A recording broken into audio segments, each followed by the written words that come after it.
All right, folks, we'll go ahead and start the session. So again, thanks for joining the Kubernetes Hands-On Lab presented in partnership with VMware and phoenixNAP. My name is Joe Mann. I'm a staff multi-cloud architect here at VMware, and I'm joined by one of my peers, Chestin. Chestin, why don't you go ahead and introduce yourself? Sure. Chestin, hey, as Joe mentioned, I work along with him on our VMware Cloud Provider team. I'm a senior solutions engineer working with mainly our cloud providers, our top 150 cloud providers. So glad to be here today and hoping to continue our Kubernetes workshop today. Thanks, Chestin. So we'll go ahead and get started here. First, I just wanted to go over the high-level agenda for the series of sessions. So I'll do a recap of session one, which we presented last week, but the phoenixNAP team shared the YouTube video of the recorded session, so feel free to review that. But we basically introduced kind of the high-level overview of the broader Kubernetes landscape, as well as an overview of the different components of the VMware Tanzu portfolio, and then we looked at a couple of modules of the hands-on lab for the VMware vSphere with Kubernetes solution, start to look at the architecture of the solution, and start to play around with the technology in the lab environment. Today, we're going to focus more on the VMware Tanzu Kubernetes Grid offering and the various ways that can be consumed by our customers and partners. And then next week, we're going to focus on VMware Tanzu Mission Control, which is our multi-cluster management and operations platform. So today's agenda, first we're going to have a couple of slides to kind of just familiarize ourselves with some of the discussions that we had in the first session on the second last week. Then I have some slides on the Tanzu Kubernetes Grid service architecture, which is which is built into the vSphere 7 with Kubernetes solution.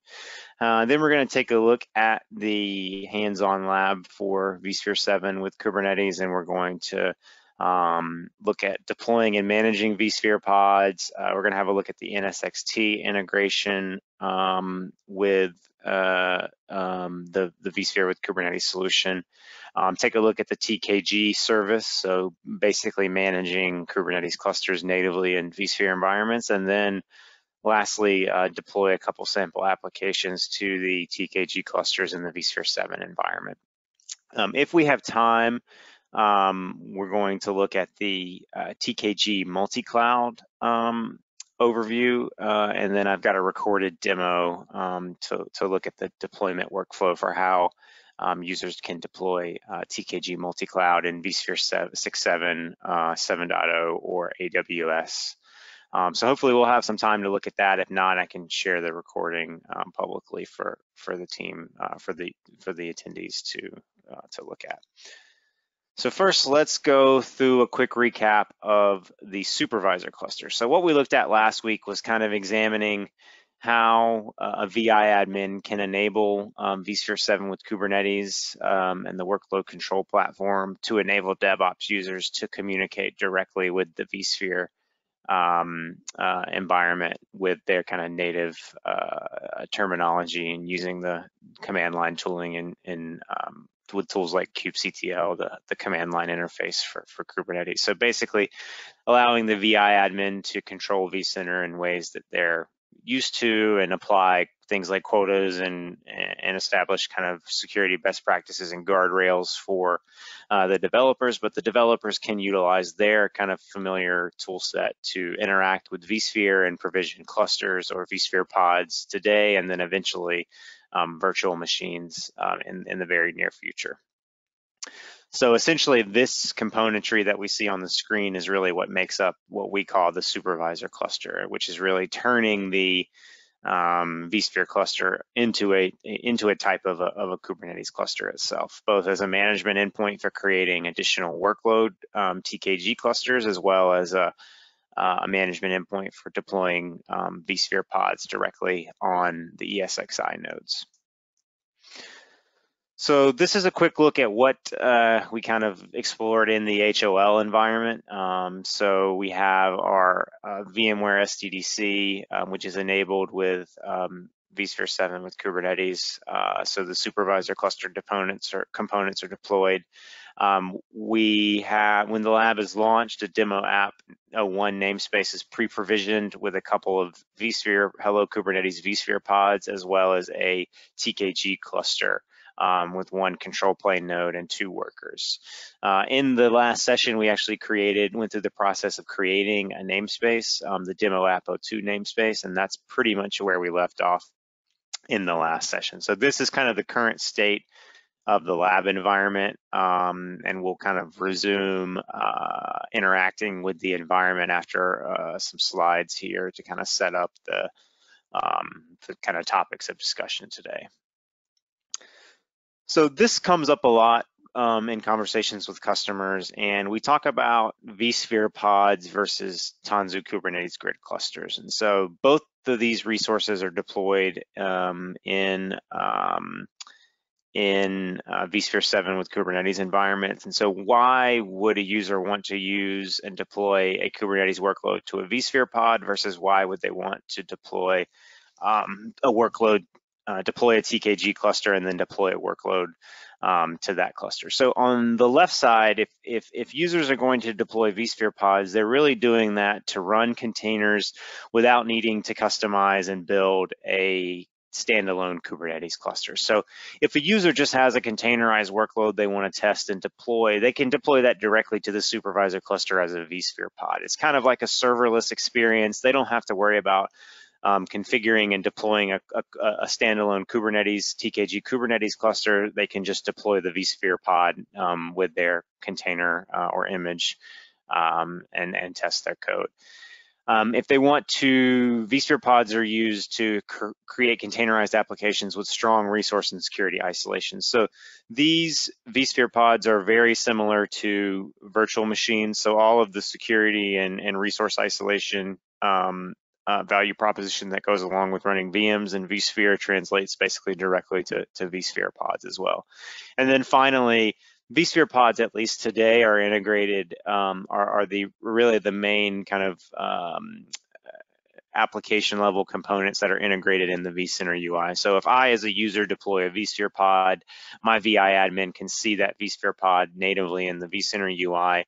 If I deploy a pod or a workload on a TKG cluster, today we don't surface that visibility in the vCenter UI. We only show information about the VMs that essentially support the cluster. We don't really surface the workloads that are actually being run a layer above in the cluster. We have plans to kind of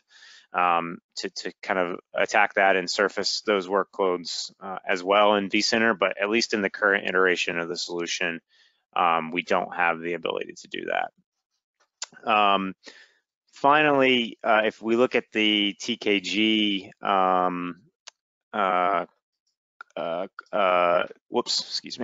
If we look at the TKG or Tanzu Kubernetes Grid cluster side of the discussion, users are really using the supervisor cluster to deploy TKG clusters if they want to run containerized application on open source community aligned Kubernetes software. So what does that really mean? And this question came up in our last session about what version of Kubernetes are we using? Are we forking the Kubernetes code when we offer TKG clusters?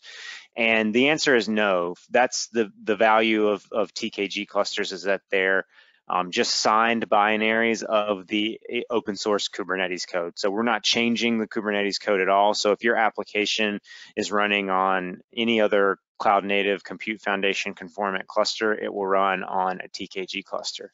Conversely, if we're talking about running that same workload as a vSphere pod, we do some things as VMware on the supervisor cluster layer that is a little different and is not 100%, would not be considered 100% conformant. So we make some decisions about kind of security protocols and how we isolate workloads, and this idea of a vSphere pod is not something that you'll find in open source Kubernetes. So that makes things a little bit differently, and so some applications will run a little bit differently in a supervisor cluster versus any other Kubernetes cluster. So that's why a TKG cluster is an important resource to have as part of the TKG service, to be able to spin up a conformant Kubernetes cluster that will run any Kubernetes-based workload. Users are going to use TKG clusters if they want to have control over the Kubernetes cluster, access to the control plane and worker nodes. So this is similar to kind of a managed offering from a hyperscaler versus an unmanaged solution, where if a user wants kind of complete control over the control plane of their cluster, they want kind of custom API server flags and things of that nature, that's where a TKG cluster comes in handy. We don't surface that customization at the supervisor cluster layer for vSphere pods. In that same vein, if a user wants to customize their cluster, install CRDs, custom resource definitions, operators, or deploy applications with things like Helm charts, TKG clusters are the place for those types of resources to live. And then finally, if they want to do things like run privileged pods, that can't be done as a vSphere pod. It needs to be done in a TKG cluster. So they're just different, kind of different landing areas for Kubernetes-based workloads, and why one workload should run here and the other workload should run there. But the big takeaway here, and this can be a bit confusing, especially for those that aren't really familiar with the Kubernetes landscape, is that what I think 85% of users of vSphere 7 with Kubernetes are going to be developers that want to provision their own cluster and run and manage their own cluster and deploy their own applications, in which case the TKG cluster is a better kind of fit for their application. If there are those other 15% that just want the serverless experience, they don't want to deploy a cluster, they just want to deploy and test an application quickly, then the supervisor cluster in vSphere pods is a great place for that workload to land. So that covers really our recap. I wanted to now take some time to just go over Tanzu Kubernetes Grid from a product perspective. And the TKG or Tanzu Kubernetes Grid, we throw that around a lot here, and I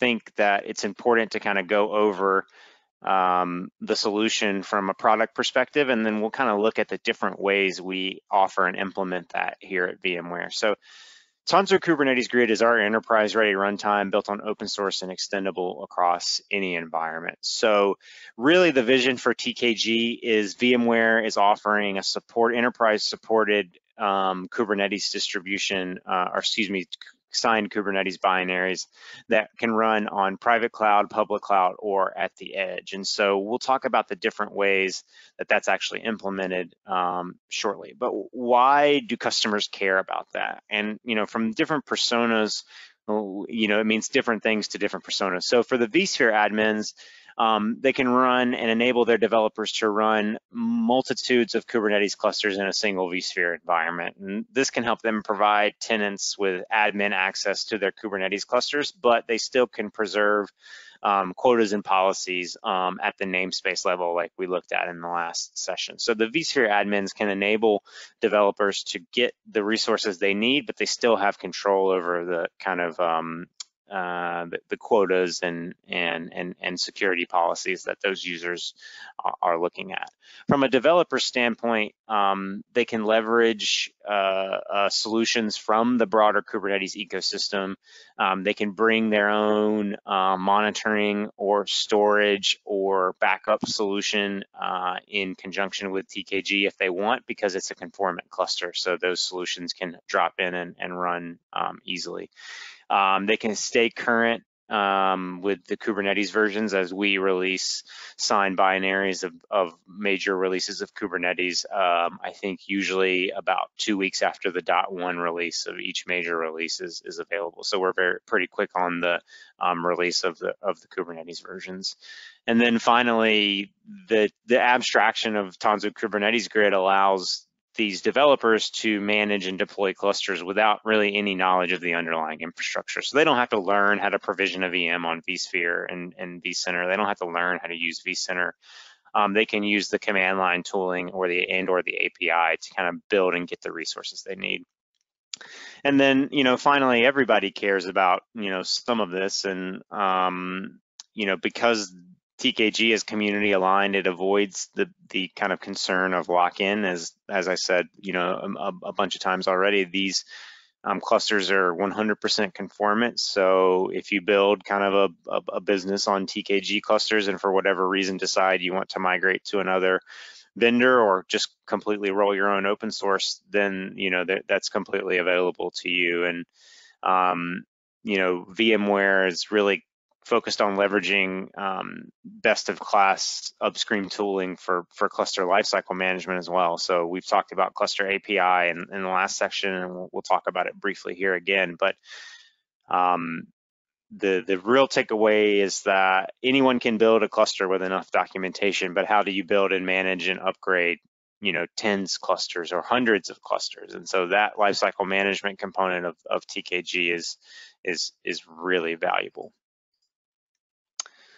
So these are the two different ways that we see TKG delivered. So on the left, you have what we call TKG Multicloud. And so the best way to think of this is almost like a quote unquote third-party solution where you have some sort of infrastructure, whether it's vSphere, VMware on AWS, VMC, or AWS, native AWS. And then you layer a solution on top of that in TKG that enables provisioning of clusters. And we'll look at the architecture and the deployment of TKG Multicloud, but essentially it's just an OVA-based deployment of a couple of virtual machines that then are instantiated as a management endpoint to deploy and manage X amount of workload clusters. So there's not, there is integration with the VMware stack, and then it ties in to the storage control plane to allow storage policy links to storage class in Kubernetes clusters, but there's not kind of that deep integration that we looked at in the previous session with the installation process with vSphere 7 with Tanzu or vSphere 7 with Kubernetes. And so that's where we get the TKG service. So the TKG service is what is really bundled in as part of vSphere 7. So it's not like something that you install necessarily after the fact or separate from the SDDC. It's kind of directly integrated with the SDDC. So the TKG service is the component of vSphere 7 with Tanzu or vSphere 7 with Kubernetes that is responsible for provisioning TKG clusters, workload clusters. And so, why multi-cloud versus why TKG service? So, architectural flexibility, as well as builder mentality are key tenets of multi-cloud. So being able to kind of have a similar kind of workflow and solution, provisioning solution and management solution for Kubernetes clusters across different sets of infrastructure is pretty crucial, excuse me, in the multi-cloud story. For the TKG service, this is really about kind of deep integration with the SDDC stack. So integrating it deeply with vSphere, integrating it deeply with NSX-T 3.0 to kind of make it a first-class citizen in the VMware and vSphere world. So, customers and partners that are really focused on vSphere 7 and NSX-T on-prem will probably do well to focus on the TKG service initially, and then eventually branch out to TKG multi-cloud as they kind of extend platforms. But the beauty of the TKG product set is that we provide a command line tool that allows for provisioning of clusters to both of these kind of solutions. So hypothetically, a customer could have vSphere 7 with Tanzu enabled on-prem. They can have a vSphere 6.7 environment and an AWS, and then eventually an Azure infrastructure environment as well, with a mix of TKG multi-cloud and TKG service. And they can, all their developers can use the TKG command line interface to interact with all of them. So we really work on kind of unifying those across the board. And this is kind of, a quick graphic to kind of illustrate that. And this is the vision. You know, at the very base level, we have some sort of API-driven infrastructure, be it native AWS, vSphere, VMware Cloud on AWS and VMC, or edge infrastructure. And then we as VMware provide management solutions for provisioning and managing TKG clusters. So be that with TKG Multicloud and AWS and vSphere 6, 7 and VMC, or vSphere with vSphere 7 with Tanzu, which is kind of what we're going to focus on in the next couple of slides with the TKG service.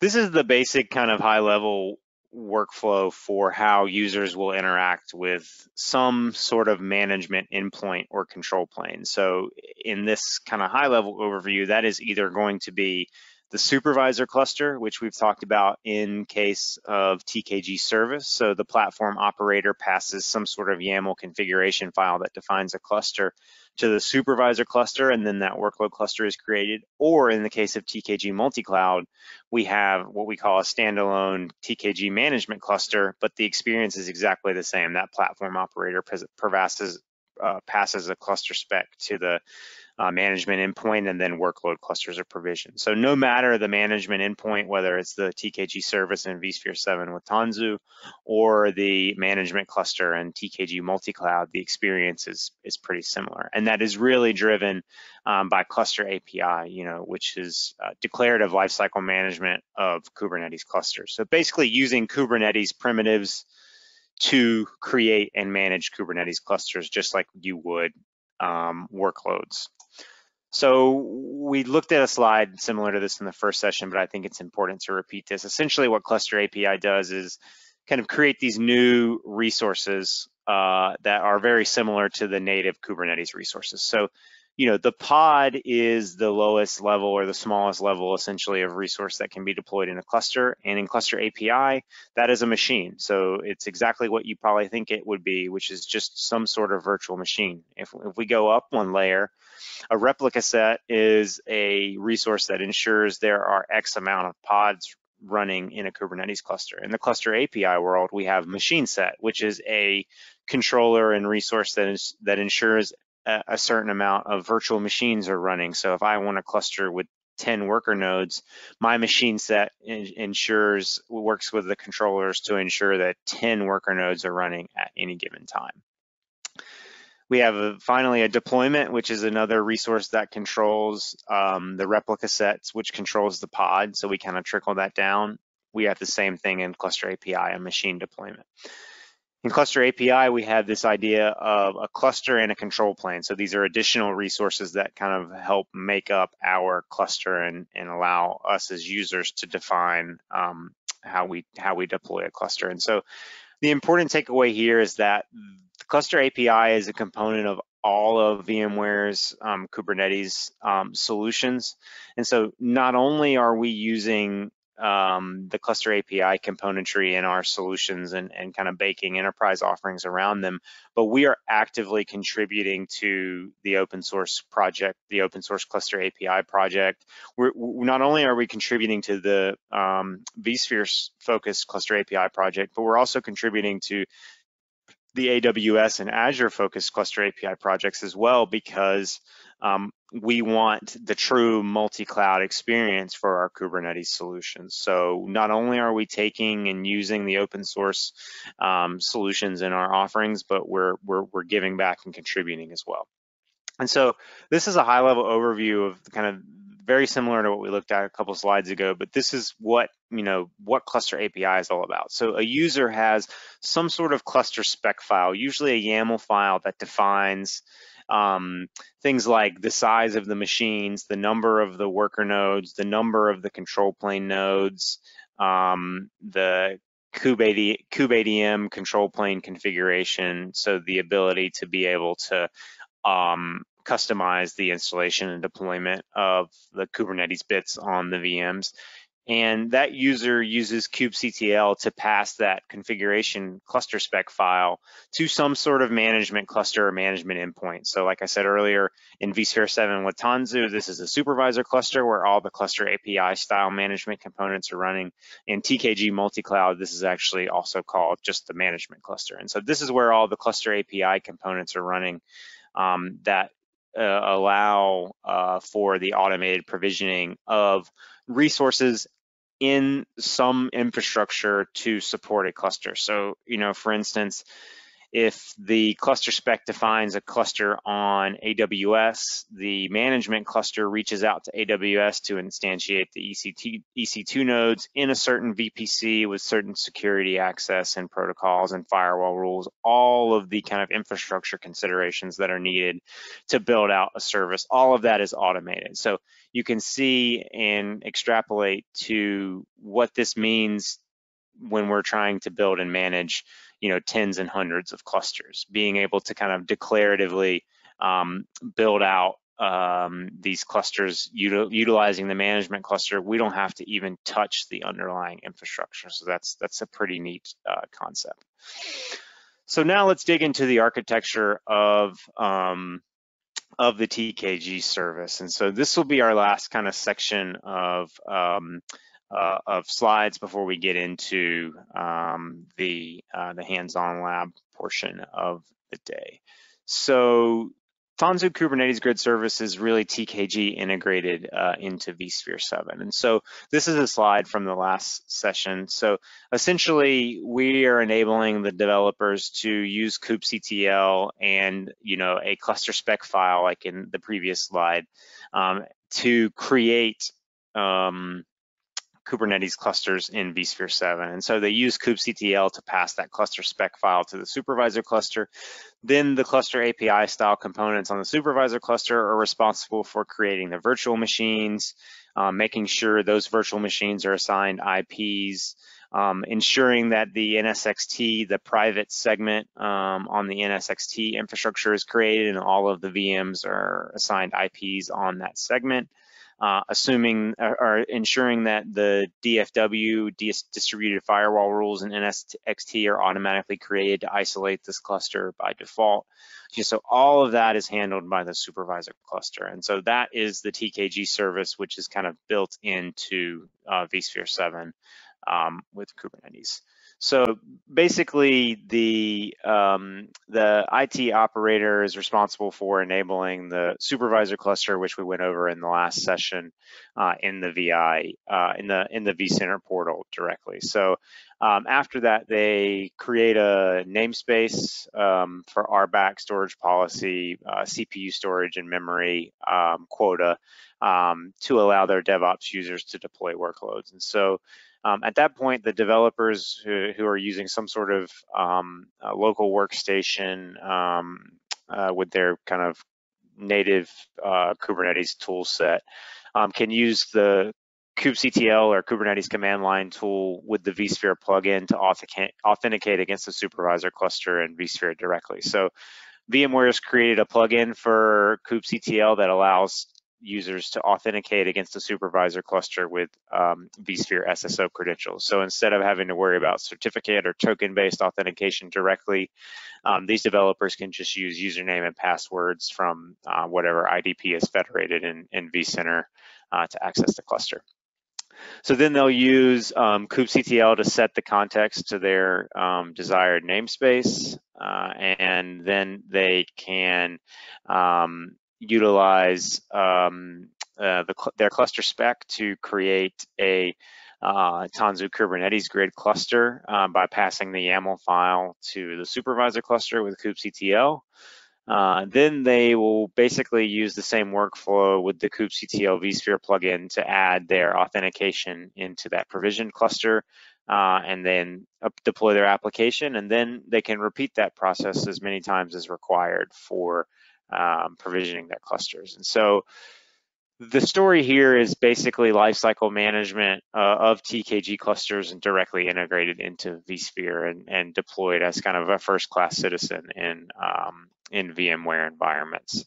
And so these are kind of the different layers of the solution. So at the top layer, you have the TKG cluster itself. At the bottom layer, you have, we talked about machine deployments, kubeADM control plane, which is just essentially the control plane of the cluster, and then we also have the high-level cluster object. And then the VM service is something that is kind of unique to VMware, which is essentially just a service that runs, that's responsible for managing and provisioning virtual machines to support these resources. So the cluster object uses the virtual machine service to then create virtual machines for the control plane and virtual machines for the worker. So that's basically the high-level workflow of TKG services in vSphere 7 with Kubernetes. So give me 1 second here, and I will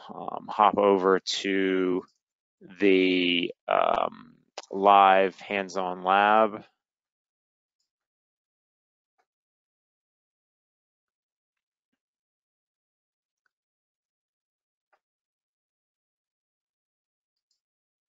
Okay, so I'm sharing my screen now, and you should see the HOL portal. I gave a plug for this in the last session, but I'll repeat it again. So we're going to utilize the VMware hands-on lab environment for this lab.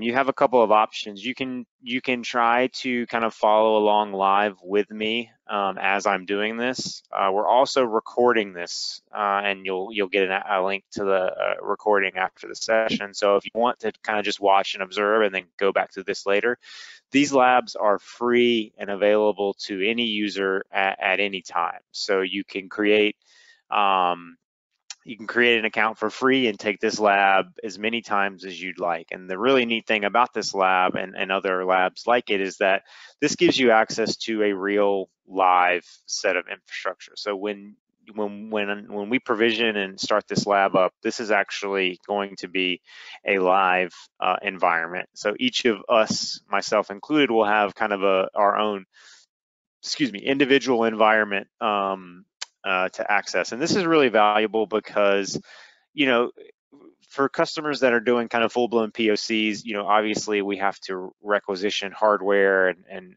network segments and things like that. But if you just want to kind of dip your toe in and explore a VMware product, HOL is a great way to do it because, we host this infrastructure. All of this is hosted in our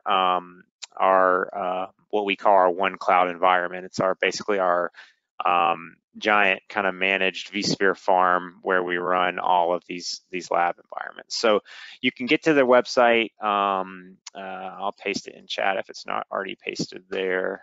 Give me 1 second. Yeah, I pasted it. We are doing the same lab vSphere with Tanzu. Yep, that's correct. Yep, you already. So I pasted a link directly to that lab. Okay, great. So I'll whenever you get to where you're clicking your lab to load it up, there is one question.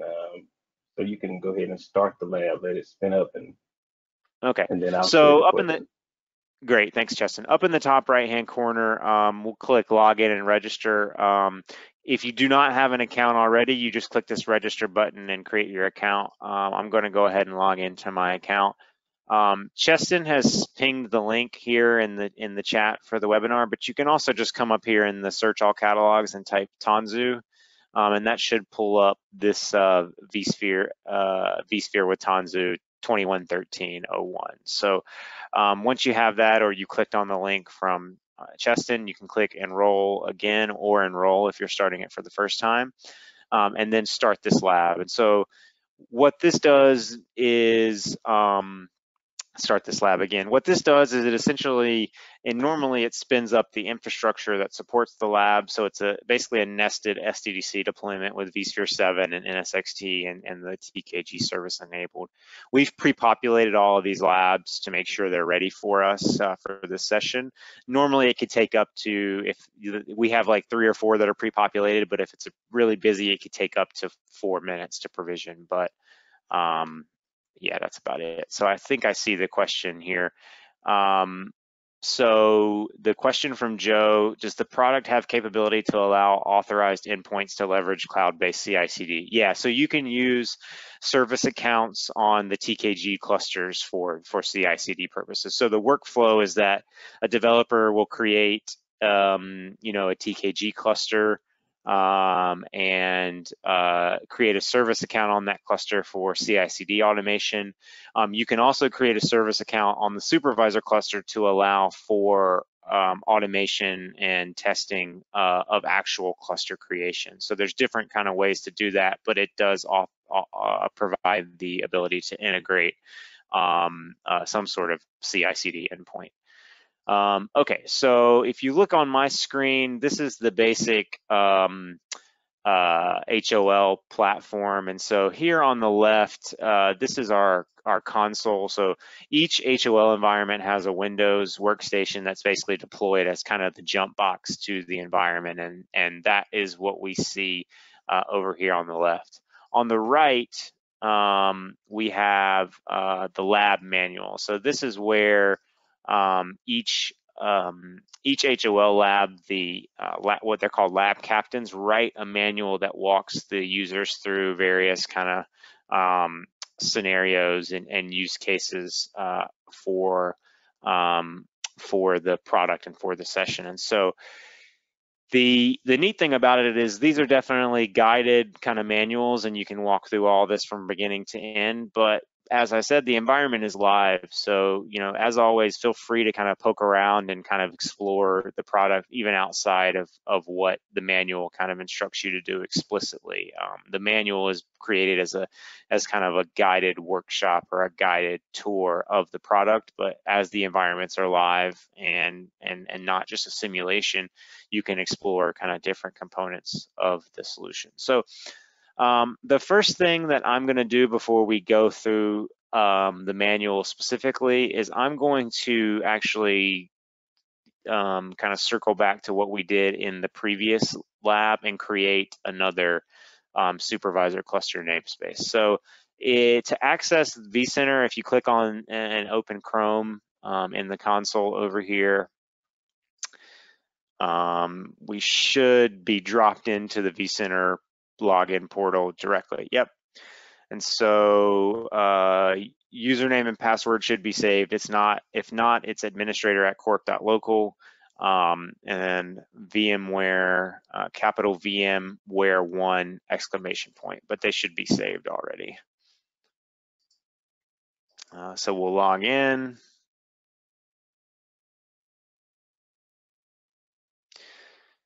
And so as I mentioned previously, the first thing we're going to do is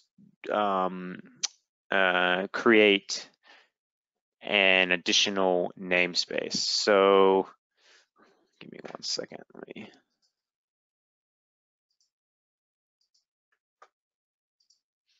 All right, so if we look over here in namespaces, we have demo app 01 namespace that's got a TKG cluster and a couple of Hello Kubernetes pods in it already. But we're going to create, feel free to follow along. This is kind of outside the scope of the manual. It's just something I want to do to be able to demo something at the end of this. But if you want to follow along, you're more than welcome to. But I'm going to actually create an additional namespace, which is what we did in the previous lab.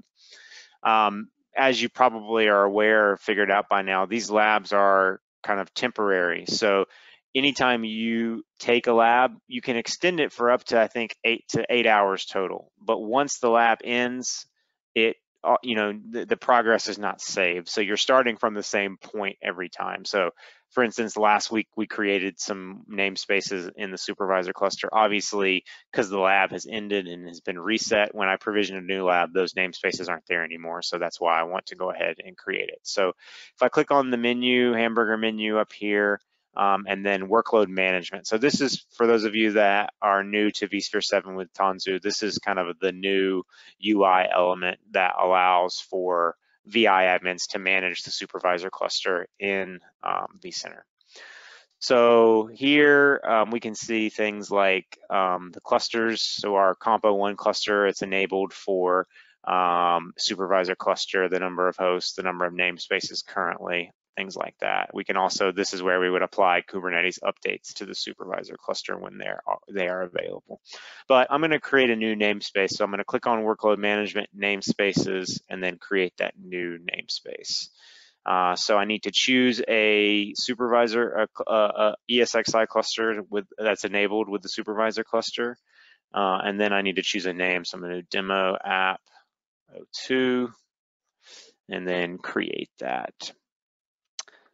And so here is where we as the VI admin start to kind of set up guardrails for the namespace. And again, this is repeated from the last session, but I'm just going to do this so we can demo something. So the first thing I'm going to do is add permissions to the namespace. So this is where I explicitly give my DevOps users access to this namespace. So normally you would have some sort of federated IDP where you add users. I'm just going to add the admin user to this group as well, since this is the user that we're going to use in the lab. You can give 2 levels of access, so can view or can edit. So for view, they can visibly see everything in the namespace. So they can observe workloads, they can observe clusters, but they cannot delete, edit, change, deploy new workloads in the namespace. So I'm going to give the administrator the edit ability in the namespace as well. I'm also going to add a storage policy to that namespace. And so this ensures that if my DevOps users provision Kubernetes workloads that require persistent storage, that the storage policies will allow for VMDKs to be created to back those resources on compliant VMware storage domains. So any VMware storage domain type is supported here. So we just would create a storage policy and then assign that policy to the namespace. So we're going to assign the high performance SSD storage policy. And we could also, if we wanted to, we could assign quota limits. So I could assign CPU, memory, and storage limits to the namespace, but we don't really need to do that right now. And so we can also see the number of vSphere pods and the number of TKG clusters running, but this is a brand new namespace, so we don't have anything running in here yet.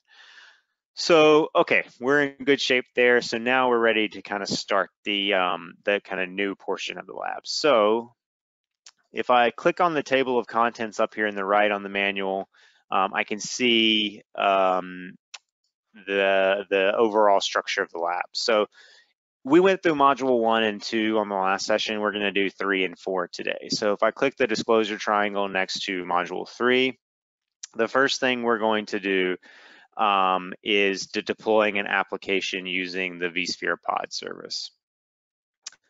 So the first thing we do or will do is after I click on exploring the supervisor cluster namespace with kubectl, I can close the table of contents.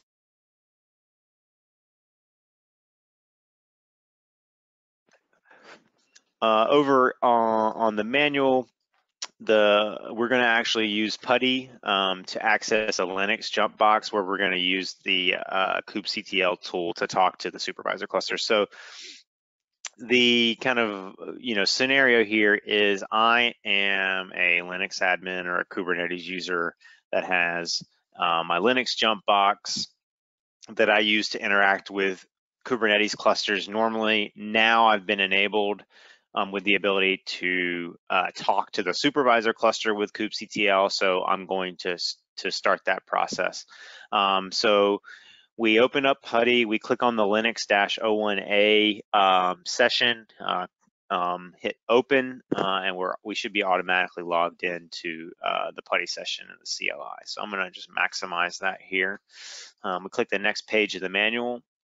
So now we're going to use kubectl with the vSphere plugin to actually log into the supervisor cluster. So we did this in the last session, but one cool thing about the HOL environment is if I highlight text over here in the manual, I get this little hand icon, and I can click and drag and drop it over into my console window, and it will copy and will paste the command, so we don't have to type out that long command, but we'll dissect it here quickly. So kubectl vSphere login, we define the server. So this is the vCenter, the supervisor cluster API endpoint that is shown here in the vCenter UI. If we click on workload management and clusters, we can see the control plane node, the API endpoint for the supervisor cluster. So if we come back to the PuTTY session, that is the API endpoint for the supervisor cluster. So essentially the control plane node that we're going to utilize to log into the supervisor cluster. Then we just essentially define a vSphere username. So we're going to use our administrator at corp.local. So we can hit enter, and we're using the insecure skip TLS verify because we're using self-signed certs in the lab. So now it prompts for a password. So capital VMware1 exclamation point, hit enter. We're logged in successfully. And so now I see a message. I, as the administrator user, have access to the following context. Now, these are Kubernetes contexts, and essentially a context in the world of Kubernetes is a definition of a user or a service account and a namespace. So we see the demo app 01 and the demo app 02 namespaces. So we're essentially talking to the vSphere environment with kubectl. So now that we've authenticated into the environment with kubectl, we can kind of have a look around the environment. So the first thing we'll do is change context to make sure we're deploying workloads into our namespace. And actually, I'm going to use the new namespace that I created instead of the one in the manual, just to show something a little different. So kubectl config use context demo app 02. So now when I do kubectl deploy pod or kubectl deploy X, the workloads are going to be deployed into that demo app 02 namespace. This is my favorite. This is my favorite part of the demo coming up for both VI admins and kind of classic Kubernetes users. But now that I'm talking to the supervisor cluster, if I do kubectl get nodes, this is going to show me two things. It's going to show me the 3 control plane, or as they're called here, master nodes that are deployed in the supervisor cluster.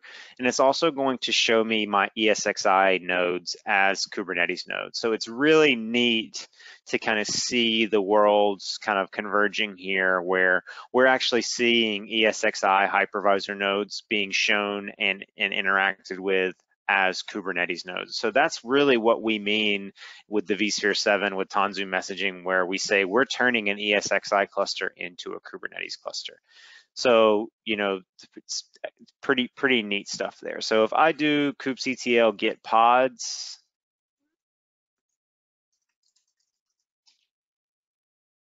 I don't have any pods in the namespace. I can quickly switch context back to demo app 01 and do kubectl get pods.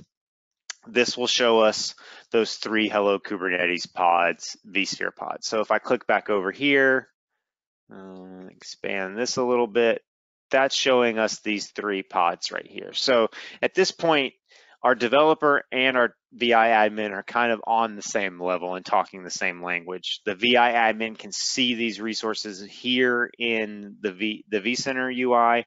Our developer user can see them here in the command line tool. So pretty neat. So if I do kubectl get services,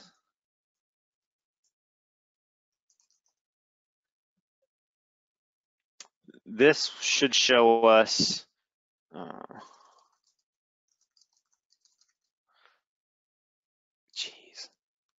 typos are killing me. This should show us the services that are created in the demo app 01 namespace. So the Hello's Kubernetes pods are essentially fronted by a service of load balancer. So think of this as kind of a virtual IP that sits in front of those 3 pods that distributes external traffic to those 3 pods. So it's called a load balancer. That seems kind of obvious, but this is a Kubernetes construct and not kind of a vanilla networking construct. There's also a load balancer for the TKG cluster 01 control plane. This is a virtual server that it's an NSX-T virtual server, just like the Hello Kubernetes load balancer, except this sits in front of the control plane of the TKG cluster. So it allows users to access the provisioned TKG clusters in the environment. So if we highlight the external IP of the Hello Kubernetes service and right click on it to copy, we can hop over to the console and paste that into the console, and this will load the web app that the pods are serving out. So the Hello Kubernetes pod is a pretty popular Kubernetes demo app that just essentially hosts this little web app with a small message on it, and it shows us which node, which pod is serving out the web page, and then which node and what type of node it's running on. So hypothetically, if I refresh this page, this is ending in WBT, we may get a new pod servicing out the request because we have a load balancer sitting in front of 3 of those Hello Kubernetes pods. Yeah, so last time it was ending in WBT, now it's ending in PS4. So that means one of our other pods is actually serving this out. But in the world of Kubernetes, I mean, that's the beauty of this solution. The end user who needs to get to this website doesn't really care about what pod is serving it out or how many they are, but Kubernetes allows for the kind of DevOps users and the developers to kind of deploy a website with 30 replicas to ensure, high traffic, for times for high traffic are able to be supported by their application, and then the load balancer that sits in front of it can serve out those requests. So now that we've verified our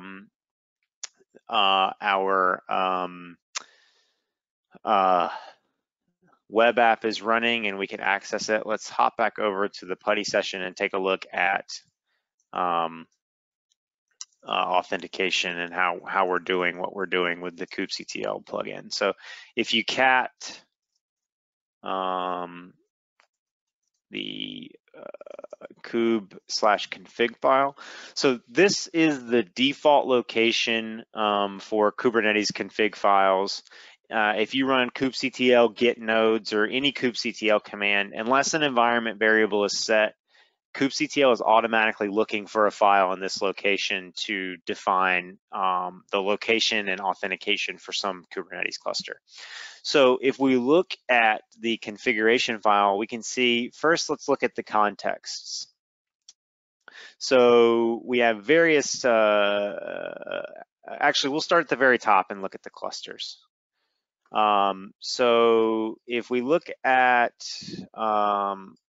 so we've catted the config file. If we look at clusters, we can see that we have one cluster listed, server, which is the load balancer for the API server of the supervisor cluster, this 192.168.1.241.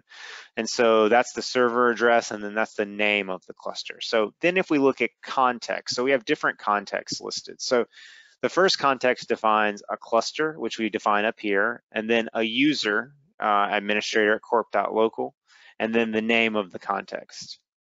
So this is the base level context for the entire cluster. Now, if we go down to the next context, we have a cluster, same cluster. We also define a namespace. So demo app 01, same user, and then the name of the context. And then we do the same thing for demo app 02. So this is what we mean when we say and use that kubectl command to switch context. This just defines where we're deploying applications.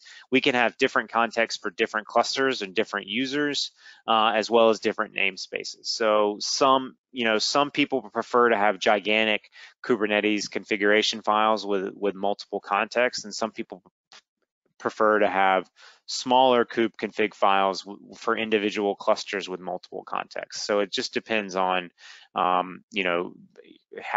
a user wants to do it.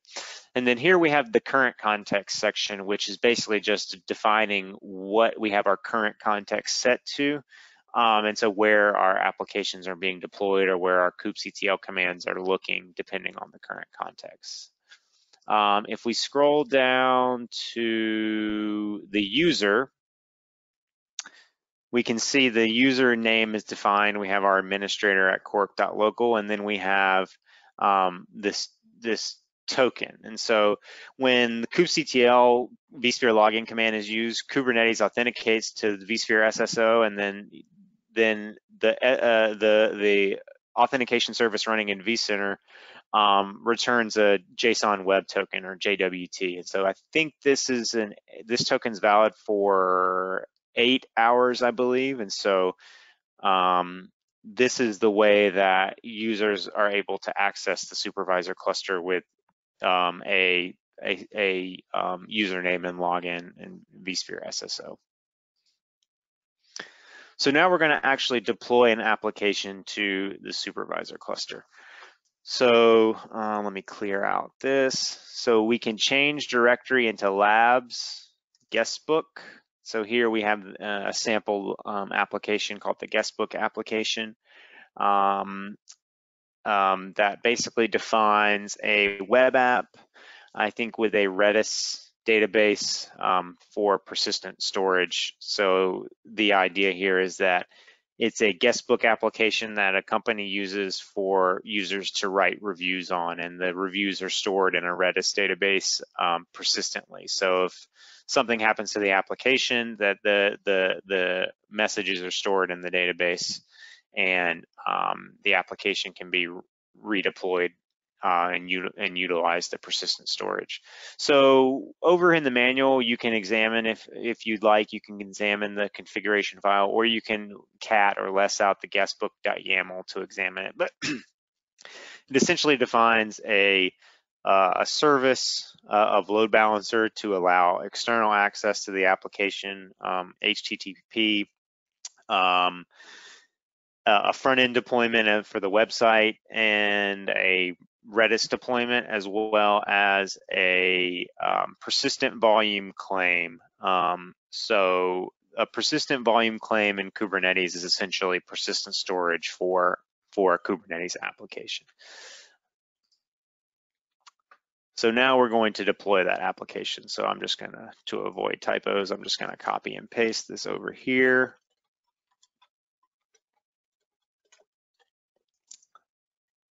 Hit enter, and so we can see all the resources that are deployed. 2 PVCs or persistent volume claims, a Redis service, a Redis deployment, a front-end service, and a front-end deployment. So even the Redis master and slave services, even though they're not exposed outside of the cluster, they need a service created to essentially expose their resources to other resources within the cluster. And they're exposed on what's called a cluster IP, which is an IP address that's only resolvable within the cluster. So we can do kubectl get pods. See, everything is in the running status. Now, if we hop back over to the vCenter UI, we can see we have a front end, a Redis master, a Redis slave, vSphere pod deployed. So our application has been deployed as a set of vSphere pods in the environment. So now we can pop back over to the CLI, run kubectl get services, and that should show us our external IP to be able to access the website.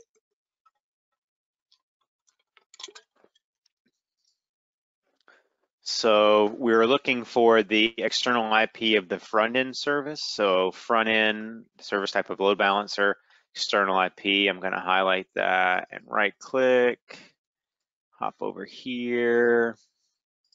Oh, I guess it's just 4. Guestbook. Leave a couple of messages. And so as I'm leaving these messages, they're being written to the Redis database and stored in the persistent volume on the application. So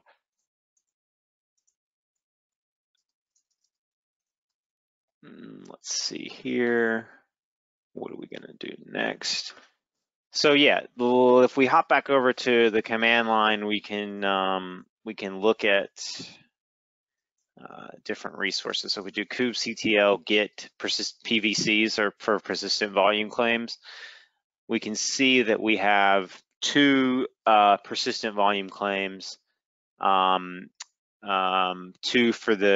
one for the master, 1 for the slave. They're in bound status. This is the name of the volume, and we can find that in vCenter. The capacity 2 gigs, the access mode, so read write 1 as opposed to read write many. So this means only 1 pod can write to the be attached to the persistent volume claim at one time. And then the storage class. So this is the storage class that's created on the supervisor cluster based on the storage policy in vCenter. So if we hop back over to the vCenter UI and click on our demo app 01 namespace, now if we scroll down here, in the storage tab, we can see we have 2 persistent volume claims. So again, still our VI admin has parity in the vCenter UI with what our developers can see in the command line. And so now that we verified the application is available, we're going to delete that application with the kubectl delete command. And as we're doing that, we can hop back over to the vCenter UI and we can see and the tasks will eventually be able to see those pods being created. So delete virtual machine, as I said, the vSphere pods are essentially virtual machine-like objects. So as far as vCenter is aware to a certain extent, they're VMs. And so now if we look in the namespace, we got 1 more pod that's being deleted, but the front end and the other Redis pod have been deleted successfully. So really quickly though, let's take a look at this. So I'm going to change context.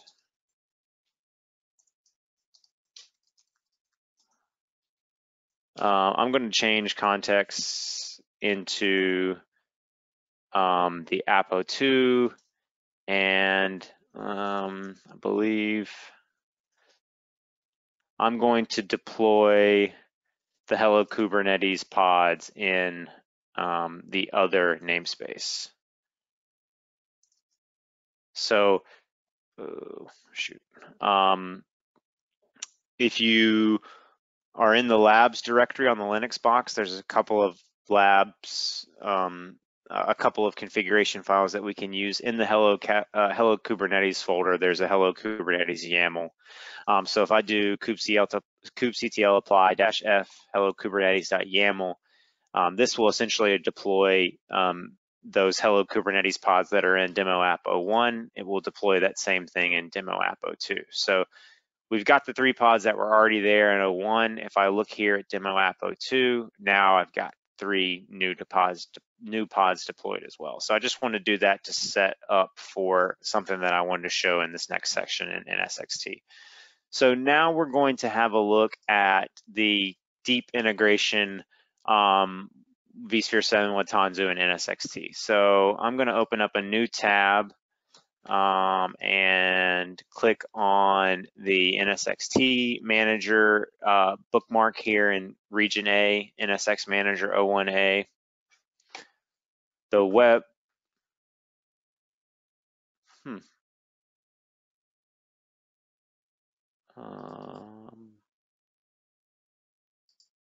1 second.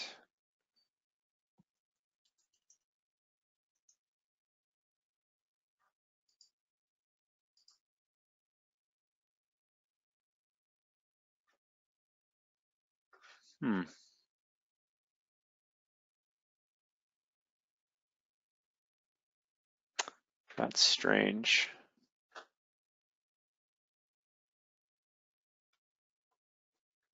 Give me Hey 1 Joe, second. what if you try the IP on it?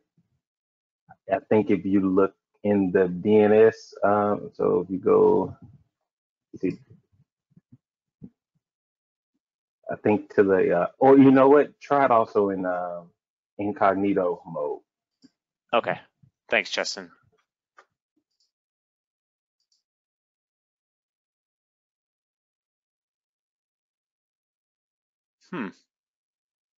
Yeah, sometimes those labs, they'll spin up and then certain parts will kind of act up. Okay, let's see if we can.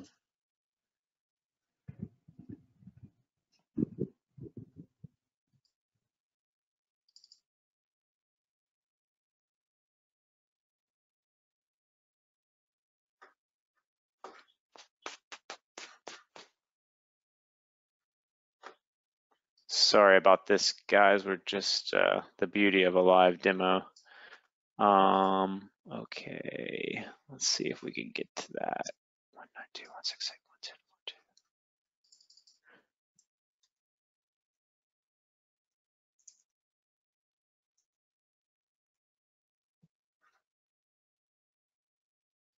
192.168.110.1. 110.42. 110.42. Thanks.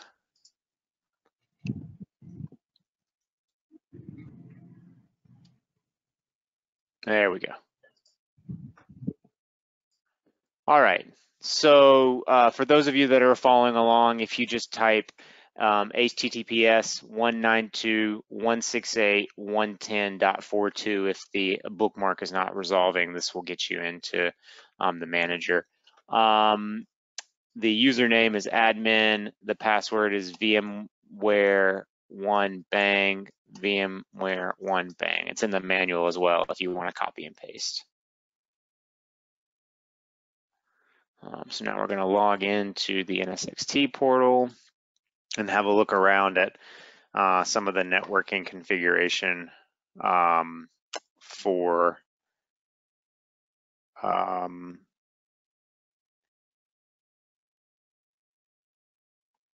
the solution.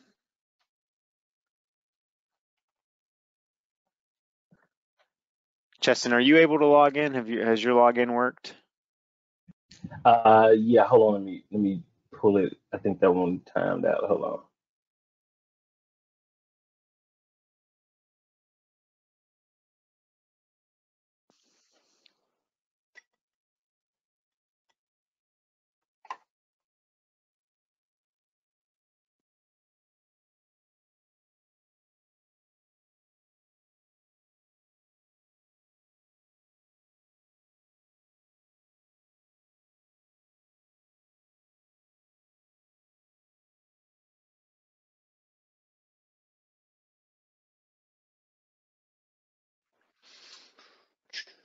Let's see.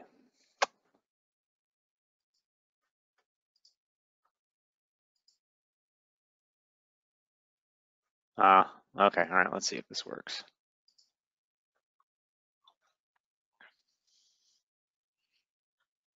All right, I don't know what happened there, but here we go. Some DNS issues in the lab. Sorry about that. Okay. Okay. So now we are logged into the NSX-T portal. Let me change the zoom here so we have more real estate. So the first thing. So basically, the idea here is that the vSphere 7 with Kubernetes solution and the TKG service and the vSphere pod service is automatically integrated with NSX-T. So when vSphere pods are created or TKG clusters are created, the backing NSX-T network constructs are automatically created. So after the VI admin instantiates the supervisor cluster, no manual intervention is required on the NSX-T side of the house. So we're going to kind of examine some of the networking constructs and capabilities that are created here.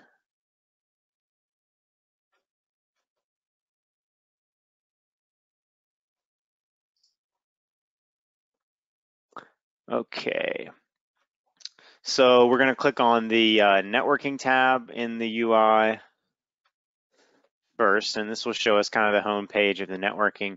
And new in NSX-T3 is this networking topology tab, which I think is pretty neat. And this will show us some information about the network topology of the environment.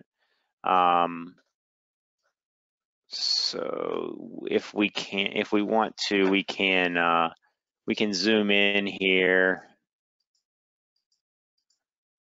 So basically, I'm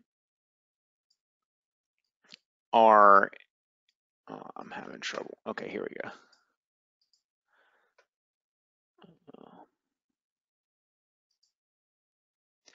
So basically, we have a T0 gateway that is in front of the supervisor cluster, and then each namespace that we spin out is fronted by its own T0 gateway. The zoom is acting funny here.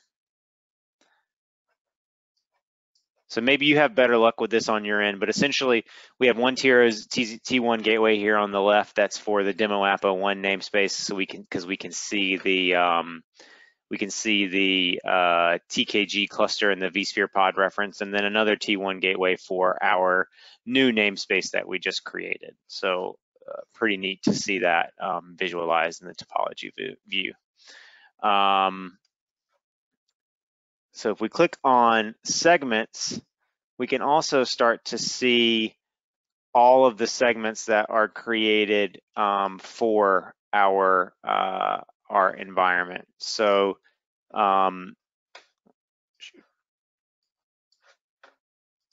so you can see that the subnet for every namespace is a /28 CIDR, and that is reserved from the /21 pod IP range that our admin gave to the enablement process for vSphere 7 with Kubernetes. So essentially, when a namespace is created, we carve out a private /28 range for all the services and pods to be deployed. And so these IP addresses are only resolvable internally and are not available to be accessed from outside of the environment. And so that's why we use things like load balancers and NSX-T virtual servers to give users external to the environment access to all of these resources. And so we can also look at the T1 routers and gateways for the environments. And so here we have the two tier 1 gateways. So we have the tier 1 for the supervisor cluster namespace, and then the tier 1 for the TKG cluster namespace. So this VMnet domain is attached to the T0 and is powering the TKG cluster. So feel free to explore that as well. And then finally, we can look at NAT rules. So the rules that are set up to allow, SNAT, so this VMs can reach, or the workloads can reach out to the public internet, and DNAT rules to allow for internal access as well, if we want to allow that. So I'm going to choose the domain C106, so you should have one on your environment as well, and then we can look at the various SNAT IP ranges that are translated for each of the namespaces. So this just ensures that if workloads or pods running in a namespace want to reach out to the public internet, that they're assigned a valid SNAT address. And these SNAT addresses are pulled from the range that we defined when we enabled the supervisor cluster. So again, when we enabled the supervisor cluster, we kind of plugged in all of these values to use for the NSX-T infrastructure. So when new resources are created, we don't have to do that. Okay, Joe, I see your message in the chat. Thanks for that regarding accessing the NSX-T portal. Okay, so that's a little bit about the NAT rules, and now let's take a look at the DFW rules. So we'll click on security and then distributed firewall rule. So this is really kind of a neat element of vSphere 7 with Kubernetes. So by default, when I create a namespace,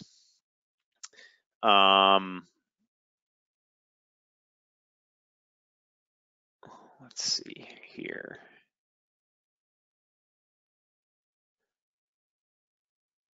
By default, when I create a namespace, the network policy or DFW rule is essentially deny all. So don't allow any traffic out of the namespace, don't allow any traffic into the namespace.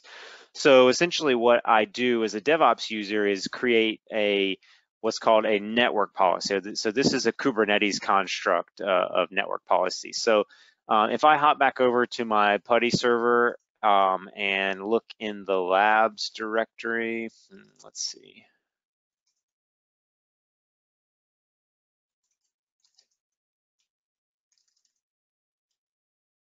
Yeah, so if I look in the, it's cd/labs/utility. And I have a file in there called allow all network policy. I'm gonna have a look at that. I'm gonna less that. So this is a network policy that we create in our namespace that essentially allows all traffic into and out of our namespace. So this obviously is not security best practices for but for demos, when we spin up a new namespace, we usually run this policy to make sure that we can access workloads in the namespace and that workloads can reach out to the public. But if I have not run this policy, that new namespace I created live in the session demo app 02, I won't be able to reach workloads in it, or my workloads won't be able to reach out to the public internet, for whatever reason. And I can verify this in NSX with traceroute. So if I come over to plan and troubleshoot, traceflow, not traceroute. I can click on traceflow, and I can try to pass a packet between one of the vSphere pods in demo app 01 and one of the vSphere pods in demo app 02 namespace. So first thing I'm going to do, let me see what my Hello Kubernetes pods are running in. So I'm going to click on this one. So this is a pod running in demo app 01. It ends in PS4. So let me find that VM ending in PS4, or vSphere pod ending in VS4. So I'm going to find that. Network adapter, IP address, that's all good. And let me find a pod running in demo app 02.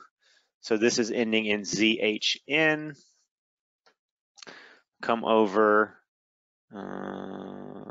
ZHN. So this trace flow will attempt to pass a packet between the Hello Kubernetes pod running in my demo app 01 namespace and the Hello Kubernetes pod running in my demo app 2 namespace. So if I trace this,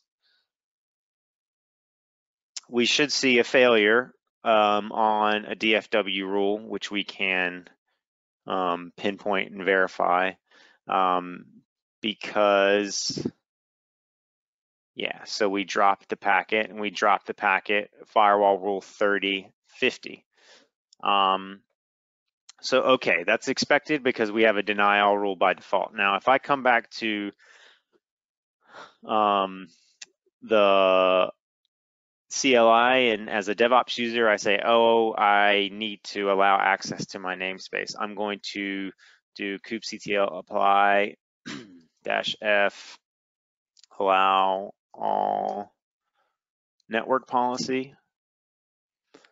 So now I created that network policy on the supervisor cluster, which in turn creates the DFW rule to allow traffic. Now, if I come up to here and retrace this, I'm hoping live that this will show that the packet is received from one namespace to the other, but we'll see shortly. Yep, so one delivered. So we can see the path through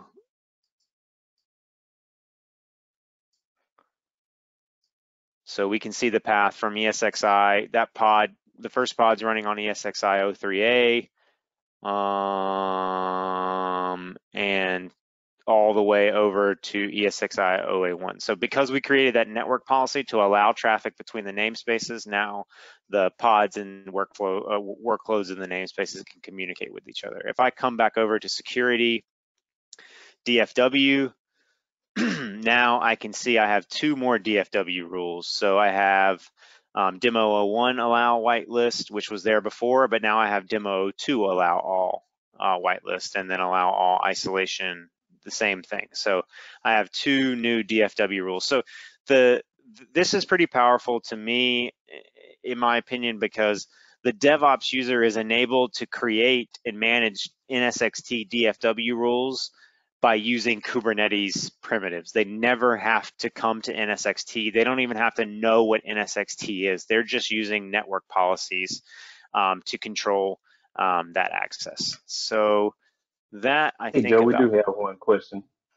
Okay, can LB rule Joe did ask, okay, you see it. Yeah. Can LB rule sets be defined with annotation in the YAML deployment? Whitelisting, read-ls, certain secrets. So so Joe, there are some limitations to what the NSX-T virtual server can do for things like annotations in the YAML file. I don't have a list of them, restrictions off the top of my head, but essentially we're using the NSX container plugin, or NCP for short, to create these load balancers and create network policies in NSX-T.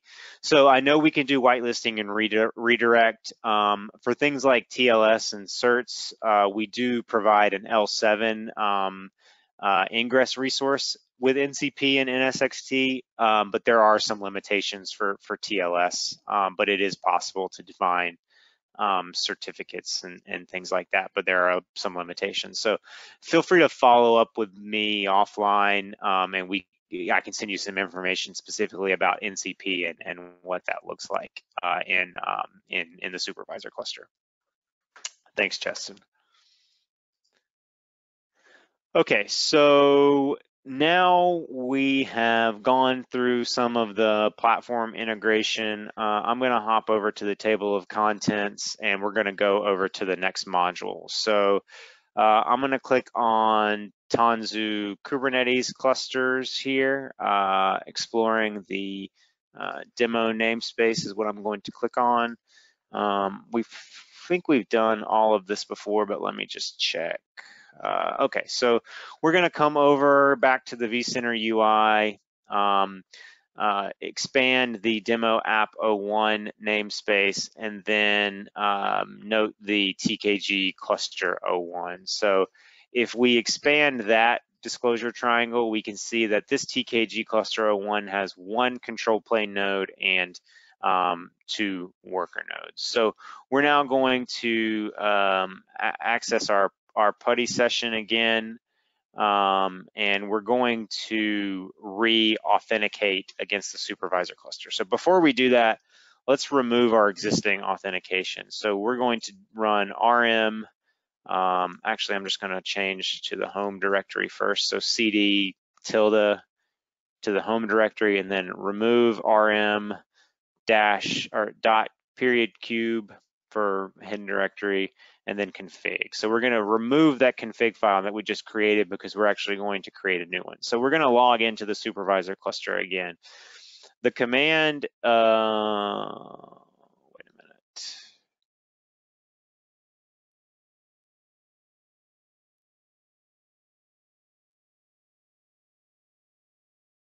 Okay, this is an error. Okay, so we're going to have to add something here. Okay, so this is exactly the same command as we ran in the previous session, but I'll ping the manual creators to let them know that there's been an error here. We need to actually communicate with the TKG cluster directly. So we're going to use an additional flag, and I think it's Tanzu --Tanzu Kubernetes Grid cluster, and then the cluster name. So TKG cluster 01. And what this does, it essentially creates an additional context in our config file that allows us to deploy workloads into the Kubernetes cluster. So it's actually got dashes in there. So Tanzu -Kubernetes -cluster -name. We're changing this in the next release to be a little more user-friendly. Okay, so now we get our password, VMware1 bang.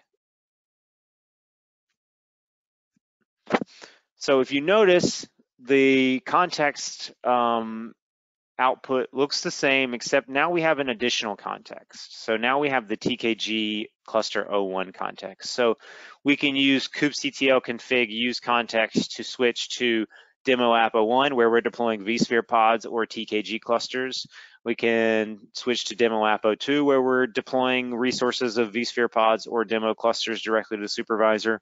Or now we can switch to the TKG cluster context and we're deploying workloads directly to the TKG cluster instead of the supervisor cluster. So I hope that this is kind of clear, and you can refer back to the diagrams earlier in the session, because now we're talking directly to a workload cluster that's running on VMs in the ESXi cluster. So it's kind of a layer above the supervisor cluster, if you will.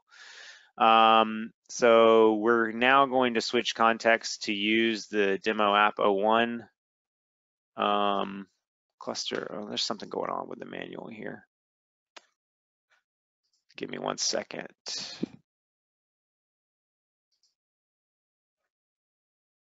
Okay, here's the command.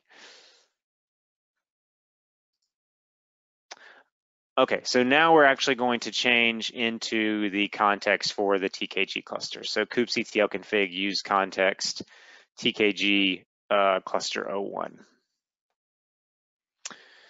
So now, actually, 1 second. So before I do that, this helps illustrate it, I think, a little bit. So first thing I'm going to do is look at the demo app 01 context. And if I do kubectl get nodes, I'm on the supervisor cluster, so I'm talking to the ESXi nodes as my Kubernetes nodes. Now, when I switch to a context that's a TKG cluster, like this TKG cluster 01, when I do kubectl get nodes, I'm talking directly to that TKG cluster, which has 1 control plane node and 2 worker nodes. So these are nodes that are built on top of virtual machines in the vSphere environment. So now when I deploy a pod, I'm not deploying a vSphere pod, I'm deploying a quote unquote normal pod to the TKG cluster in the environment. So now I'm just gonna deploy a quick Nginx pod here. So if I change into the labs directory, so cd labs nginx, and we can look at the nginx YAML. So this is just a nginx web server with a load balancer service serving out the website on HTTP on port 80. So now I'm going to do kubectl apply -f nginx to deploy that web server, the nginx pod and deployment. Kubectl get pods.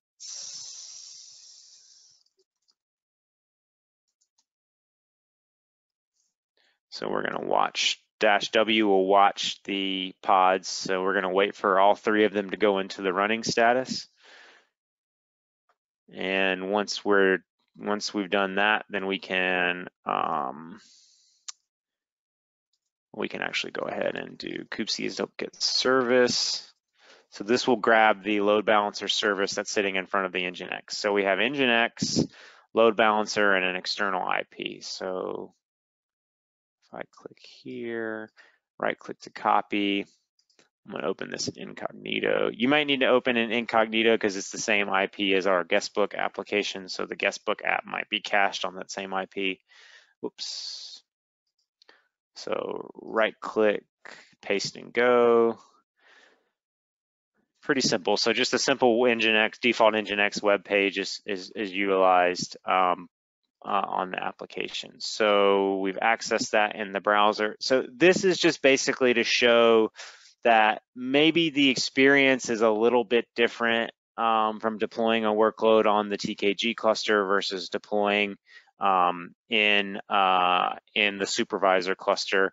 But the experience as far as the DevOps user is concerned it's pretty simple to switch between the 2 by changing context. So if the DevOps user wants to deploy a workload to a vSphere pod on the supervisor cluster, they use a namespace in their context for a supervisor cluster namespace. If they want to deploy a workload or interact with a TKG cluster, they change context to that of the name of their TKG cluster and deploy their workload. So doing similar things kind of from the same point in time. So we have about 20 minutes left. So I wanted to shift quickly back to run through a couple of slides to talk about TKG Multicloud. So that was a little overview on the TKG service, which again is TKG kind of deeply integrated in vSphere 7 specifically. But what if you have users that or customers or partners that aren't using vSphere 7 and NSX-T and maybe are on a public cloud journey as well? We as VMware want to provide an opportunity for those users as well. So give me 1 second here.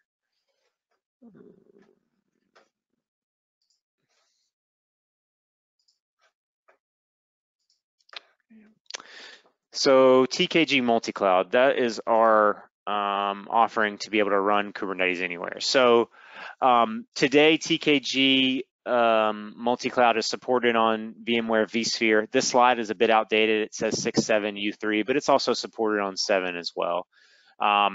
It's also supported on native AWS and VMware Cloud on AWS or VMC. And so in the future, we're going to support, very near future, we're going to support Microsoft Azure, and then down the road, GCP. So the reason behind kind of the roadmap is that we're using Cluster API as the backbone for the lifecycle management, and the community projects associated with the Azure infrastructure and the GCP infrastructure are not as far along as those of vSphere and AWS. So we started with kind of where the community was, and we, as I said earlier, are working to contribute to the code base to make sure VMware and AWS providers for Cluster API are continuing to approve, as well as kind of helping drive innovation and maturity in the Microsoft Azure and GCP provider as well.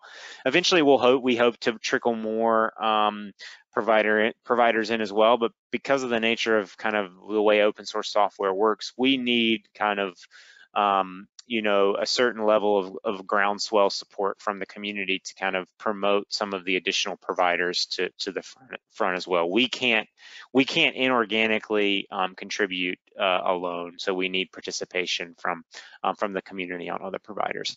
And this slide looks familiar. The experience is exactly the same. The platform operator passes some sort of cluster spec with a desired state configuration to the TKG management cluster, and then that management cluster reaches out to the configured provider to create all the resources to support the cluster. So The self-contained local Kubernetes environment is either in a vSphere cluster or AWS region today. The API-driven cluster lifecycle manages tens or hundreds of cluster workloads, and then workload clusters are CNCF in format and ready for end-user workloads out of the box. So we really are focused on open source alignment, especially maintaining portability and extensibility with the product. So obviously we have cluster API for the lifecycle management.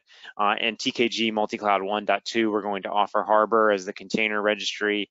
Contour, we offer Contour for ingress, Fluent for logging.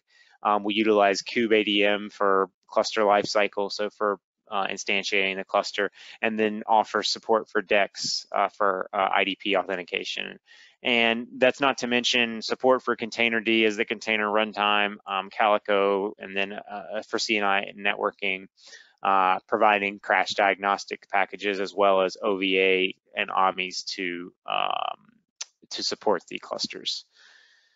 So if you, and we'll see this in the demo, but this is the basic kind of workflow and diagram. There is some sort of local machine or virtual machine that houses the TKG CLI as well as the binaries for KIND. Now, KIND is another open source project. It's an acronym, stands for Kubernetes in Docker.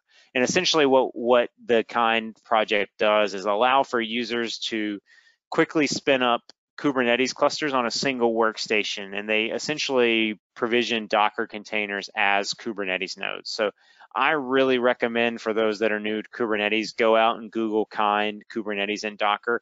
You can set this up on your Mac, on your on a single Linux workstation. It allows you to quickly spin up a Kubernetes cluster just to kind of learn how Kubernetes works. And so TKG utilizes KIND as what we call the bootstrap cluster. And so this is essentially a kind of first level cluster that we create and install all of the TKG management components onto. And so that allows us to use the bootstrap cluster to provision the management cluster. So we essentially create kind of a temporary management cluster in the bootstrap cluster to create the TKG management cluster. And so I think the next slide is actually a walkthrough. Yeah. So the first thing that a user does is to use the TKG CLI or UI to provide AWS or vSphere credentials, access credentials. So things like vSphere SSO to authenticate against vCenter, storage domain to use, a cluster to use, resource pool to use, the OVA to use for the control plane nodes, et cetera, et cetera. And so the demo video will walk through that as well. Then a KIND bootstrap cluster is created after that TKG init UI command is run, and then all the custom resource definitions and controllers and provider information are installed onto that bootstrap cluster to, like I said, kind of create a temporary management cluster. Then the bootstrap cluster reaches out to the infrastructure to create the management cluster. So the bootstrap cluster talks to vCenter to provision virtual machines and instantiate the virtual machines as a Kubernetes cluster, and then passes the provider information over to the management cluster. And so once the management cluster is stood up, the local KIND cluster is deleted or retired. So that is only temporary and is only used for the first kind of installation of TKG. So now users talk directly to the management cluster to provision workload clusters in perpetuity, and then they can use the TKG command line to create clusters from pre-configured plans that we offer, and in the next release they'll be able to customize their plans as well, and then they can use TKG and or kubectl to scale up, scale down, upgrade their commands, so or their workload clusters. So the vision here is very similar to what you see in vSphere 7 with Kubernetes, except this is more of a multi-architecture solution and multi-infrastructure as a service solution. So the vision is that it will work and operate on multiple platforms. So the two plans that we roll today, a dev plan and a production plan. Essentially, it's the difference between a single control plane Kubernetes node and a highly available or three node control plane Kubernetes cluster. Yeah, I'm not going to want to get to the demo. I'm not going to spend much time here. Okay, so that covers it for the slide. So I just wanted to give a quick introduction on the TKG Multicloud, and then I've got a recorded demo here that kind of walks through the installation and configuration process. So share my screen again, and we'll go ahead and hit play here. Okay, so here we have, I'm actually deploying this on VMC. I wanted to showcase the VM templates that VMware provides. So we provide an HA proxy template that serves as the load balancer in front of the cluster, and we also provide an OVA, Photon Kubernetes OVA that's packaged up with all of the required Kubernetes bits. And you can see there assigned binary with the VMware 1 tag. So if we hop over to the command line, I'm going to use that TKG init UI command to start the process. And this will open up a web browser that will give us a nice, clean kind of UI experience for deploying the management cluster. So the first thing I do is put in the vCenter information, my username and password. And this will allow me to connect to the vCenter to start the process. This is a bit of an outdated message. Previously, TKG Multicloud was not officially supported on 7.0, but it is now.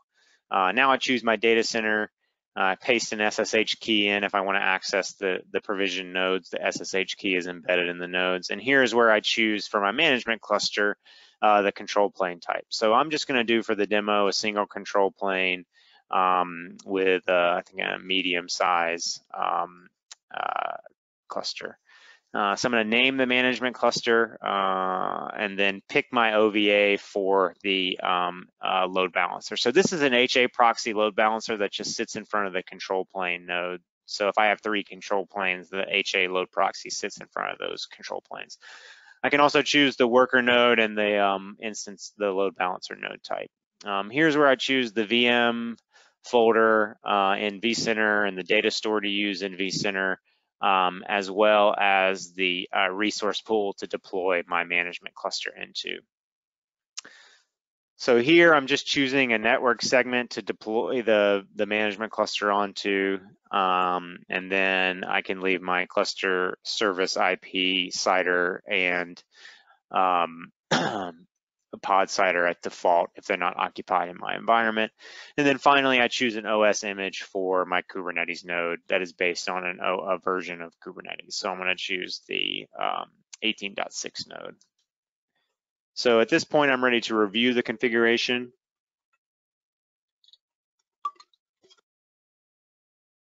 So I can see everything is in its right place, and I can initiate the deployment of the management cluster. So when I click down here, when I click deploy management cluster, this will kick off the process of instantiating the bootstrap cluster or the kind cluster on my local workstation. So that's step 2 here. So we can see we're creating the kind cluster, preparing nodes, starting the control plane on the kind cluster.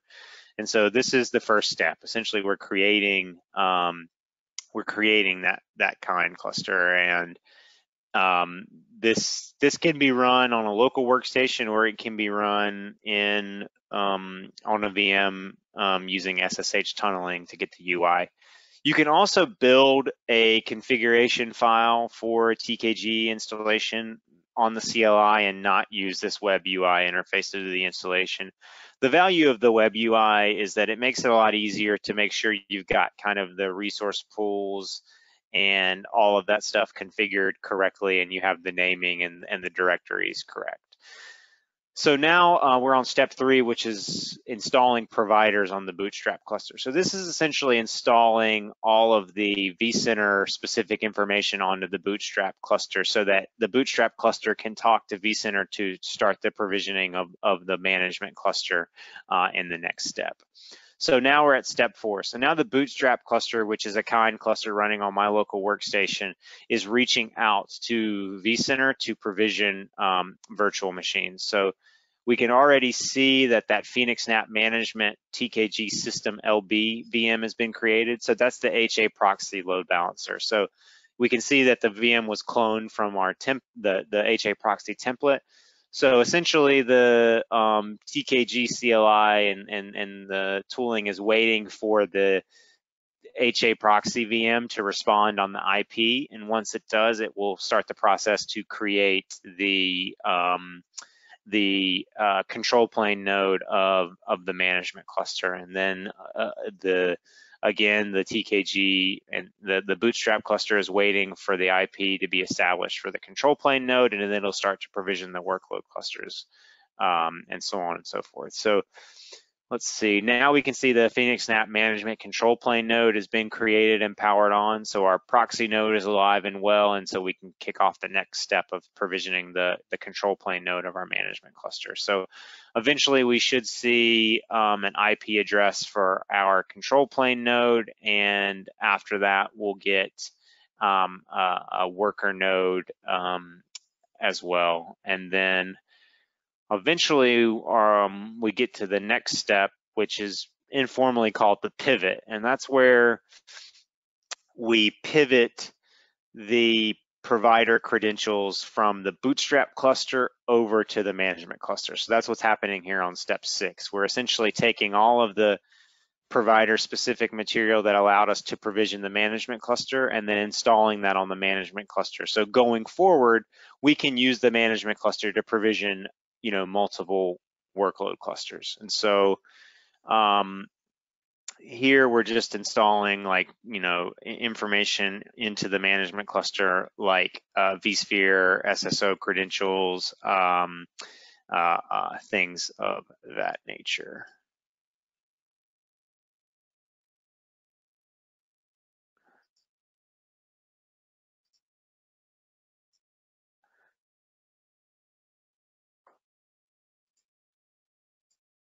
So we'll speed through. Okay. So now we're on step 7. So we're moving the rest of the cluster API objects from Bootstrap cluster to management cluster. Step 8 is cleaning up and deleting the kind or Bootstrap cluster. So if we come back to the CLI where we initiated the installation, we can see that we have a message, our management cluster has been created. We can now use the TKG CLI to get information about our management cluster. And so we see our management cluster, we see the asterisk beside that cluster that shows us we're using that cluster. And I'm going to use kubectx, which is a command line kind of shortcut tool to switch contexts and switch to the kubectx, switch to the management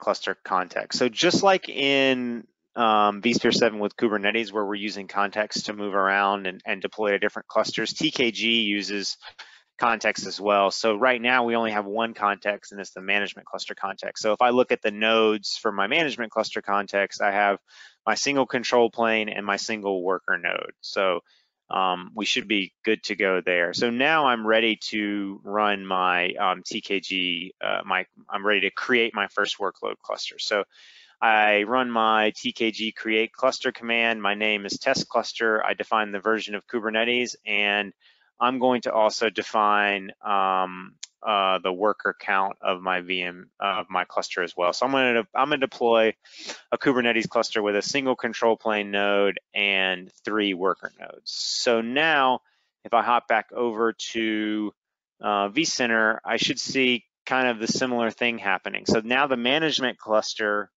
is saying to vCenter, okay, we have a new request to create a new cluster. We need a new load balancer for that cluster, and we need a control plane node for that cluster, and we're eventually going to need 3 worker nodes for that cluster as well. So the process is almost exactly the same now, and I can create 5, 10, 30, 40, 50 workload clusters using this single management cluster. Now, obviously, for large scale deployments, you'll want probably a highly available management cluster with higher resources. But for small demo environments, a single control plane cluster is perfectly fine. So essentially, we eventually will get our workload cluster completed. If we hop back over to vCenter, I can see my load balancer, I can see my single control plane, and I can see my test cluster, machine deployment 0. I got 3 nodes because I wanted 3 worker nodes. So TKG uses DHCP only today, so DHCP needs to be available on this network segment to assign IPs, but all of my nodes should have IPs. And if I do TKG get clusters, now I should see a management cluster and my test cluster. Oh, I'm sorry, TKG get clusters just so as workload clusters. So if I want to access that cluster, I can do TKG get credentials, and this will essentially create a new context in my config file and spit out a command to give me the command to access that. So now I'll change context to the new context for the workload cluster, and now when I do kubectl get nodes, I can see my test cluster with a single control plane and 3 worker nodes. So we're right at time now. That's what I wanted to walk through on TKG Multicloud. Sorry for the technical difficulties there in the middle. Like I said earlier, we'll send out the recording shortly. And please join us next week at the same time for our final session that will focus on VMware Tanzu Mission Control. Thanks.